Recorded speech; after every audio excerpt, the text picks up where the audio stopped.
Amalan sunnah ketika Sya'ban. Ada beberapa hadis sahih yang menunjukkan anjuran amalan tertentu di bulan Sya'ban. Di antara amalan tersebut adalah: pertama, memperbanyak puasa sunnah selama bulan Sya'ban. Ada banyak dalil yang menunjukkan dianjurkannya memperbanyak puasa di bulan Sya'ban. Di antara hadis tersebut adalah dari Aisyah radhiyallahu anha. Beliau mengatakan, terkadang Nabi SAW puasa beberapa hari sampai kami katakan beliau tidak pernah tidak puasa, dan terkadang beliau tidak puasa terus, hingga kami katakan beliau tidak melakukan puasa. Dan saya tidak pernah melihat Nabi SAW berpuasa sebulan penuh kecuali di bulan Ramadan. Saya juga tidak melihat beliau berpuasa yang lebih sering ketika di bulan Sya'ban. Hadis riwayat Bukhari dan Muslim.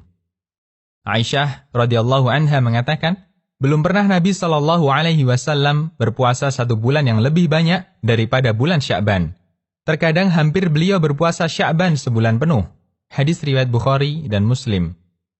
Aisyah radhiyallahu anha juga mengatakan, Nabi SAW memberikan perhatian terhadap hilal bulan Sya'ban, tidak sebagaimana perhatian beliau terhadap bulan-bulan yang lain. Kemudian beliau berpuasa ketika melihat hilal Ramadan. Jika hilal tidak kelihatan, beliau genapkan Sya'ban sampai 30 hari. Hadis riwayat Ahmad, Abu Daud, An-Nasai, dan sanadnya disahihkan Syu'aib al-Arnaud. Ummu Salamah radhiyallahu anha mengatakan bahwa Nabi SAW belum pernah puasa satu bulan penuh selain Sya'ban. Kemudian beliau sambung dengan Ramadan. Hadis riwayat An-Nasai dan disahihkan Al-Albani. Hadis-hadis di atas merupakan dalil keutamaan memperbanyak puasa di bulan Sya'ban, melebihi puasa di bulan lainnya. Apa hikmahnya? Ulama berselisih pendapat tentang hikmah dianjurkannya memperbanyak puasa di bulan Sya'ban, mengingat ada banyak riwayat tentang puasa ini. Pendapat yang paling kuat adalah keterangan yang sesuai dengan hadis dari Usamah bin Zaid. Beliau bertanya, "Wahai Rasulullah, saya belum pernah melihat Anda berpuasa dalam satu bulan, sebagaimana Anda berpuasa di bulan Sya'ban." Nabi SAW bersabda, yang artinya, ini adalah bulan yang sering dilalaikan banyak orang. Bulan antara Rajab dan Ramadan. Ini adalah bulan di mana amal-amal diangkat menuju Rabb semesta alam. Dan saya ingin ketika amal saya diangkat, saya dalam kondisi berpuasa. Hadis riwayat An-Nasai, Ahmad, dan sanadnya dihasankan Syekh Al-Albani. Kedua, memperbanyak ibadah di malam nisfu Sya'ban. Ulama berselisih pendapat tentang status keutamaan malam nisfu Sya'ban.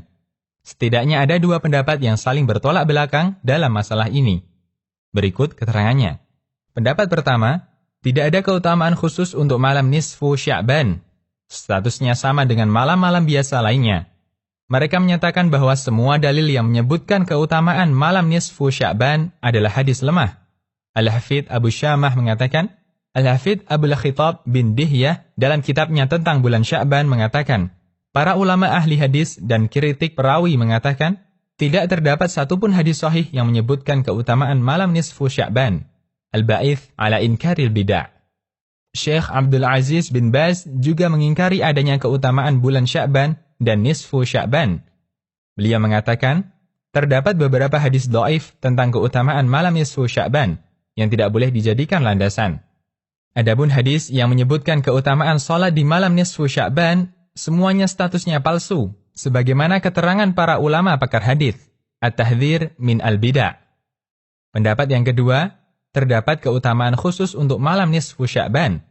Pendapat ini berdasarkan hadis sahih dari Abu Musa al-Asy'ari radhiyallahu anhu, di mana Nabi SAW bersabda, sesungguhnya Allah melihat pada malam pertengahan Sya'ban, maka Dia mengampuni semua makhluknya, kecuali orang musyrik dan orang yang bermusuhan. Hadis riwayat Ibnu Majah, At-Tabrani, dan disahihkan Al-Albani.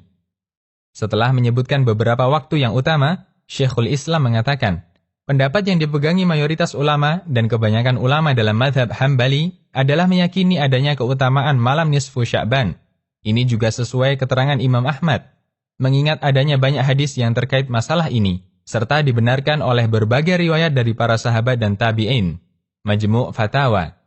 Ibnu Rajab mengatakan, terkait malam nisfu Sya'ban, dulu para tabi'in penduduk Syam seperti Khalid bin Ma'dan, Ma'hul, Luqman bin Amir, dan beberapa tabi'in lainnya, mereka memuliakannya dan bersungguh-sungguh dalam beribadah di malam itu. Lataiful Ma'arif. Demikian, Allahu a'lam.